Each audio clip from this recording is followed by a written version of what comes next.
As far as like goals and stuff, I don't really have any, to be honest. I just want to be the best I can be and promote a healthier life.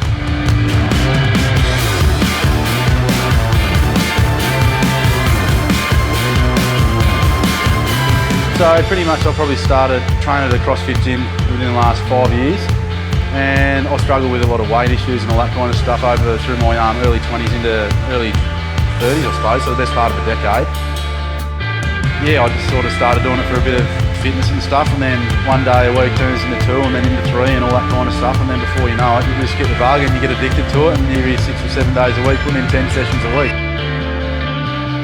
Everything sort of changed for me when I started looking after my diet, to be honest.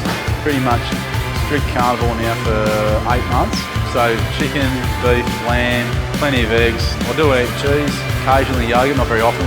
And people badmouth it and all that kind of stuff, but unless you've had a crack at it yourself, you can't really have an opinion of it, in my opinion. So for me, it's just sort of like one step at a time, but there's always something to chase, something. You just need to find your own niche. Find your own niche, and if it's CrossFit or if it's powerlifting or whatever it is, like you can do all of it here, and just push yourself. That's all I'd say.